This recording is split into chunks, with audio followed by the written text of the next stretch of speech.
Hello friend, UP land law MCQ part 5 video में आप सबका स्वागत है। आपको इस वीडियो में यूपी लैंड लॉ के 50 एमसीक्यू प्रश्न जो परीक्षा में आने का चांस है आपको बहुत आसानी से समझने को मिलेगा। तो दोस्तों, आप इस वीडियो को अंत तक जरूर सुनना और कमेंट करके बताना आपको ये वीडियो कैसा।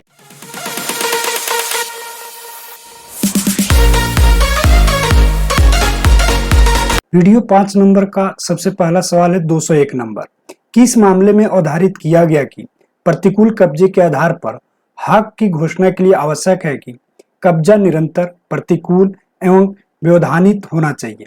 इस संबंध में सकारात्मक निष्कर्ष आवश्यक है। तो इसका सही उत्तर है राम संजीवन बनाम वंशगोपाल 2006। अगला सवाल है 202 नंबर। निम्नलिखित में से किस मामले में यह अवधारित किया गया है कि ऐसा व्यक्ति भी वाद में पक्षकार हो सकता है जो मूल घोषणात्मक वाद में पक्षकार नहीं था, किंतु बाद में पारित एक पक्षीय डिग्री को अपहात करने के बाद पुनर्स्थापन वाद दाखिल किया जा सकता है। तो इसका सही उत्तर होगा ब नारद मुनि राय बनाम रामाशंकर 2004। अगला सवाल है 203 नंबर। संक्रमणीय अधिकार वाले भूमिधर की बेदखली किस धारा के अंतर्गत यह घोषित किया गया कि बेदखल नहीं किया जा सकता? तो इसका सही उत्तर है धारा 199। अगला सवाल है 204 नंबर। किस वाद में यह अवधारित किया गया है कि हस्तांतरण का अधिकार रहित भूमिधर अपनी भूमि का जब विक्रय कर देता है और कब्जा दे देता है तो उसके अधिकार स्वतः समाप्त नहीं हो जाते। ग्राम पंचायत द्वारा बेदखली का वाद दायर किया जाता है और ग्राम पंचायत को सफलता मिलती है तथा इस बेदखली की डिक्री का निष्पादन होता है, तभी क्रेता और विक्रेता के अधिकार समाप्त होंगे अथवा नहीं। तो इसका सही उत्तर होगा महादेव सिंह बनाम सुंदर केवट 1963। अगला सवाल है 205 नंबर। किस धारा के उपबंधों के अलावा किसी भी स्थिति में अपनी जोत को अंतरित करने का अधिकार प्राप्त नहीं है? इसके अलावा एक असंक्रमणीय भूमिधर के अधिकार वही है जो कि एक संक्रमणीय भूमिधर के हैं। तो इसका सही उत्तर है अ धारा 152। अगला सवाल है 206 नंबर। प्रतिकर के विवाद में प्रतिकर अधिकारी का निर्णय अंतिम न होगा, अंतिम आदेश सहायक कलेक्टर का ही होगा। यह किस वाद में निर्धारित किया गया था? तो इसका सही उत्तर है सुखराम सिंह बनाम हरमेखी 1969। अगला सवाल है 207 नंबर। उत्तर प्रदेश में जमींदारी उन्मूलन के सिद्धांतों को स्वीकार करने हेतु उत्तर प्रदेश विधानसभा द्वारा किस तिथि को संकल्प प्रस्ताव पारित किया था? तो इसका सही उत्तर होगा 8 अगस्त 1946 को। अगला सवाल है 208 नंबर। उत्तर प्रदेश विधानसभा द्वारा पारित जमींदारी उन्मूलन के प्रस्ताव को प्रभावी बनाने हेतु नियुक्त जमींदारी उन्मूलन समिति के अध्यक्ष कौन थे? तो इसका सही उत्तर है पंडित गोविंद बल्लभ पंत। अगला सवाल है 209 नंबर। जमींदारी उन्मूलन समिति में कितने सदस्य बनाए गए थे? तो इसका सही उत्तर है 17। अगला सवाल है 210 नंबर। जमींदारी उन्मूलन समिति को जमींदारी उन्मूलन के लिए क्या क्या कार्य सौंपे गए? तो इसका सही उत्तर है द उपयुक्त सभी, यानी जमींदारी प्रथा के उन्मूलन के सिद्धांत को स्वीकारते हुए जमींदारों के अधिकारों के अर्जन और उससे फलित मुआवजा के निर्धारण के सिद्धांत निर्धारित करना। अगला है उत्तर प्रदेश में जमींदारी उन्मूलन समाप्ति के पश्चात लागू होने वाली जोतदारी व्यवस्था के सिद्धांत का निर्धारण। अगला है भूमि व्यवस्था की इस नई योजना को लागू किए जाने हेतु प्रशासनिक संगठन, सरकारी मालगुजारी एवं अनदेखी वसूली हेतु मशीनरी में संबंध सुझाव। अगला सवाल है 211 नंबर। जमींदारी उन्मूलन समिति की प्रथम बैठक कब हुई? तो इसका सही उत्तर है 14 नवंबर 1946 को। अगला सवाल है 212 नंबर। जमींदारी उन्मूलन समिति की अंतिम बैठक कब आयोजित हुई? तो इसका सही उत्तर है 3 जुलाई 1948 को। अगला सवाल है 213 नंबर। जमींदारी उन्मूलन समिति ने अपनी रिपोर्ट उत्तर प्रदेश सरकार को कब प्रस्तुत की? तो इसका सही उत्तर होगा अगस्त 1948 में। अगला सवाल है 214 नंबर। जमींदारी उन्मूलन समिति की रिपोर्ट के आधार पर उत्तर प्रदेश सरकार द्वारा तैयार उत्तर प्रदेश जमींदारी विनाश एवं भूमि व्यवस्था विधेयक उत्तर प्रदेश विधानसभा में कब प्रस्तुत किया गया? तो इसका सही उत्तर है 7 जुलाई 1949 में। अगला सवाल है 215 नंबर। उत्तर प्रदेश जमींदारी विनाश एवं भूमि व्यवस्था विधेयक को उत्तर प्रदेश विधानसभा द्वारा कब पारित किया गया? तो इसका सही उत्तर है 10 जनवरी 1950 को। अगला सवाल है 216 नंबर। उत्तर प्रदेश जमींदारी विनाश एवं भूमि व्यवस्था विधेयक उत्तर प्रदेश विधानसभा परिषद द्वारा कब पारित किया गया? तो इसका सही उत्तर है 16 जनवरी 1950 को। अगला सवाल है 217 नंबर। उत्तर प्रदेश जमींदारी विनाश एवं भूमि व्यवस्था विधेयक 1950 को राष्ट्रपति द्वारा कब स्वीकृति मिली?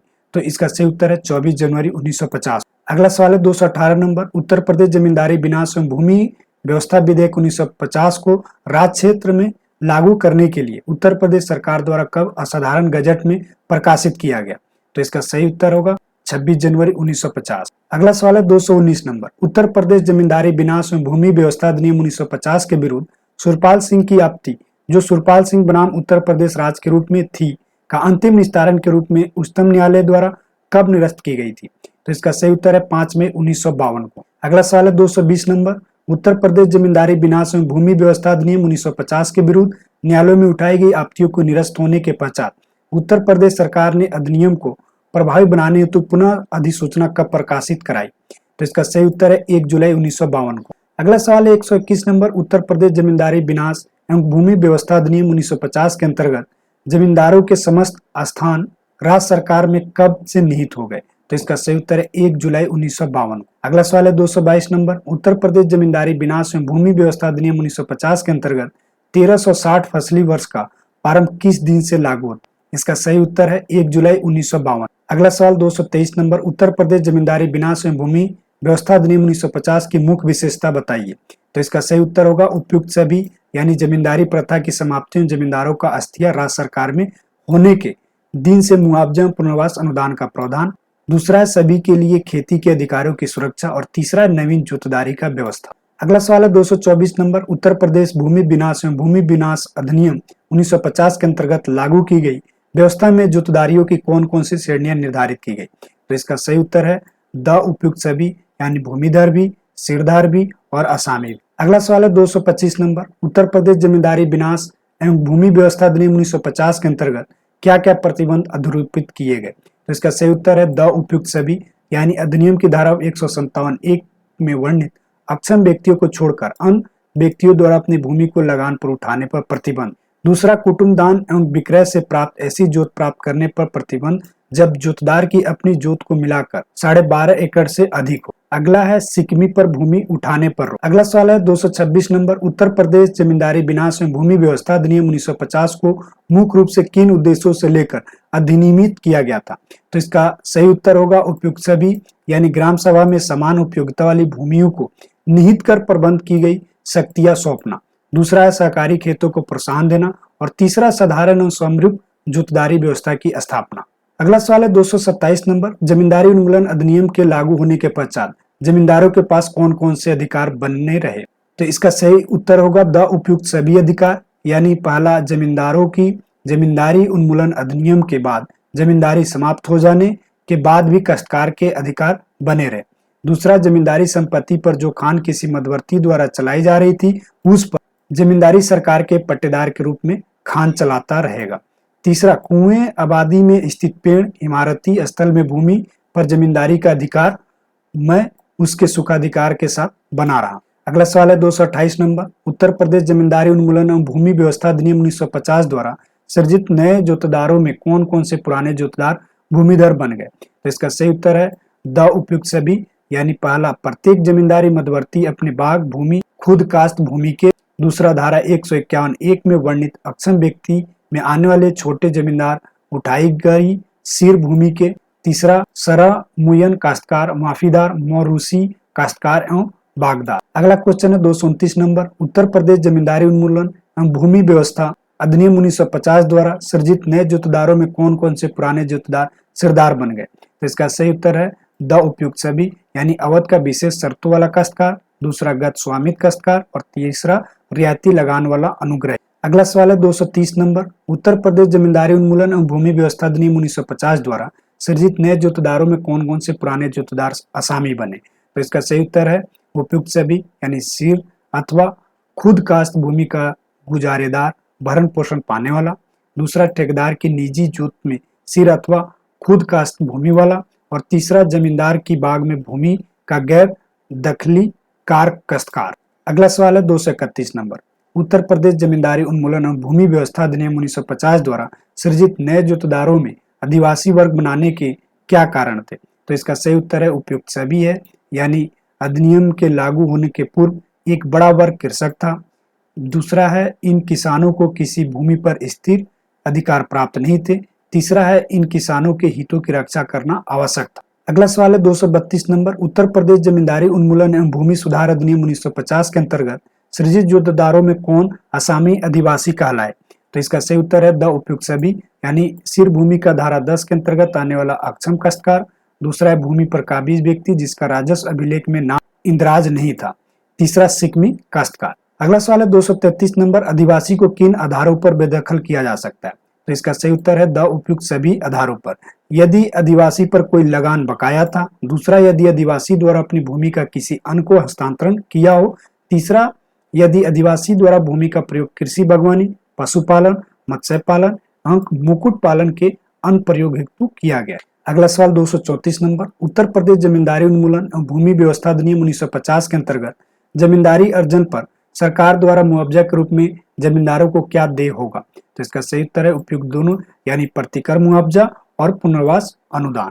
अगला सवाल है 235 नंबर, उत्तर प्रदेश जमींदारी उन्मूलन एवं भूमि व्यवस्था अधिनियम 1950 की धारा के अंतर्गत जमींदार प्रतिकार पाने का अधिकार है? तो इसका सही उत्तर है धारा 27। अगला है 236 नंबर, उत्तर प्रदेश जमींदारी उन्मूलन एवं भूमि व्यवस्था अधिनियम 1950 के अंतर्गत कौन कौन प्रतिकार पाने के अधिकारी है?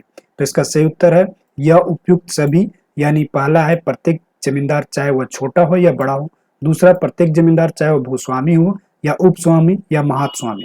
तीसरा है प्रत्येक अस्थायी जोतदार, अवध का अस्थायी पट्टेदार या ठेकेदार। चौथा है प्रत्येक नर्सिंग नेचुरल व्यक्ति अथवा काल्पनिक व्यक्ति जैसे वक्फ, ट्रस्ट, धर्मदाय। अगला सवाल है 237 नंबर, उत्तर प्रदेश जमींदारी उन्मूलन एवं भूमि व्यवस्था अधिनियम 1950 की धारा 39 के अंतर्गत कच्ची निकासी में क्या क्या सम्मिलित है? तो इसका सही उत्तर है द उपयुक्त सभी, यानी काश्तकारों आदि द्वारा दिया जाने वाला लगान स्थानीय कर सहित, सायल धन, उत्पाद एकत्र करने हेतु कोई भुगतान इत्यादि।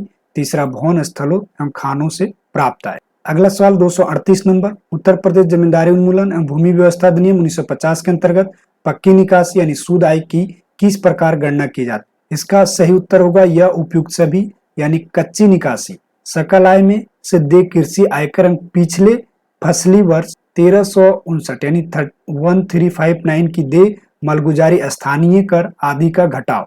दूसरा है जमींदारी भूमि प्रबंधन का व्यय अंक वसूली योग बकाया लगान कच्ची निकासी का 15%।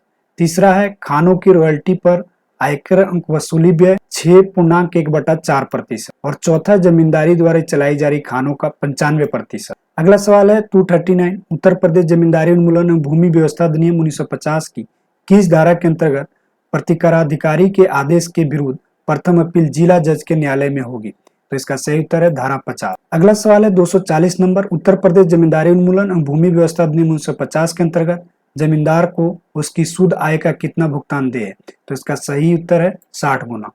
अगला क्वेश्चन 241 नंबर, उत्तर प्रदेश जमींदारी उन्मूलन एवं भूमि व्यवस्था अधिनियम 1950 की किस धारा के अंतर्गत उच्च न्यायालय में द्वितीय अपील हो सकती है?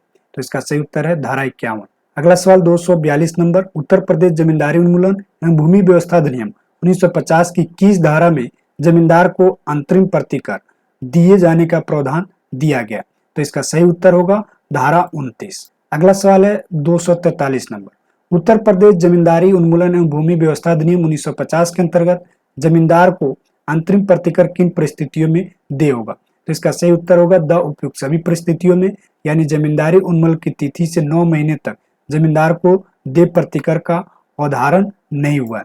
दूसरा है जमींदारी संपत्ति के अधिकार अथवा आगम विवादग्रस्त हो। तीसरा है जमींदारी संपत्ति पर वास्तविक काबिज एवं खेवट में बतौर जमींदार के प्रार्थना पत्र पर। अगला सवाल है 244 नंबर, अंतरिम प्रतिकर की अदायगी के संबंध में उत्तर प्रदेश जमींदारी उन्मूलन एवं भूमि व्यवस्था नियमावली में क्या क्या शर्तें निर्धारित की गई है? तो इसका सही उत्तर होगा द उपयुक्त सभी शर्तें निर्धारित की गई है। यानी सबसे पहला अंतरिम प्रतिकर का भुगतान नगद में किया जाएगा और विवाद की दशा में अंतरिम प्रतिकर आवेदनकर्ता से देय राशि की जमानत ली जाएगी। दूसरा है अंतरिम प्रतिकर की धनराशि अंतिम प्रतिकर की धनराशि की आधे से अधिक नहीं होगी। और तीसरा है अंतिम प्रतिकर की धनराशि का अंतिम प्रतिकर की धनराशि में समायोजन किया जाएगा। अगला सवाल है 245 नंबर, उत्तर प्रदेश जमींदारी उन्मूलन एवं भूमि व्यवस्था अधिनियम 1950 के अंतर्गत जमींदारों को प्रतिकर का भुगतान किस प्रकार दिया जाएगा? तो इसका सही उत्तर है द उपयुक्त सभी तरह से जमींदार को प्रतिकर दे होगा।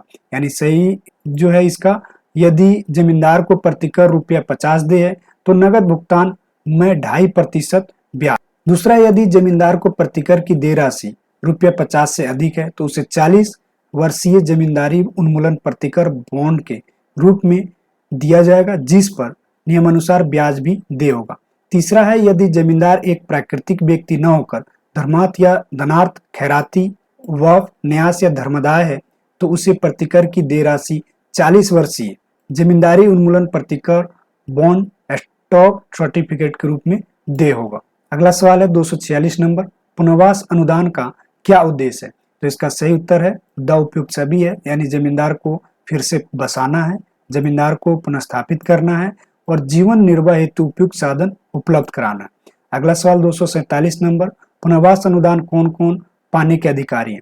तो इसका सही उत्तर है द उपयुक्त सभी है, यानी केवल वही व्यक्ति जमींदार जिनका उत्तर प्रदेश में संपूर्ण भू राजस्व मलगुजारी 10 रुपये तक है, इससे अधिक नहीं। दूसरा है मध्यवर्तियों के ठेकेदार पुनर्वास अनुदान के हकदार नहीं होंगे।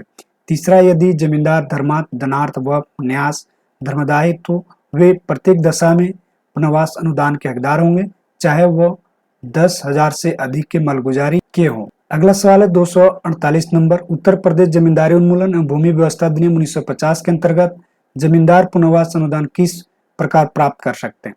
तो इसका सही उत्तर है द तरीके से प्रार्थना पत्र देना होगा। यानी पहला है जमींदार को अधिनियम की धारा 80 एवं 82 और तत्संबंधी नियम 85 में वर्णित विवरणों के साथ एक प्रार्थना पत्र पुनर्वास अनुदान अधिकारी के सक्षम प्रस्तुत करना होगा।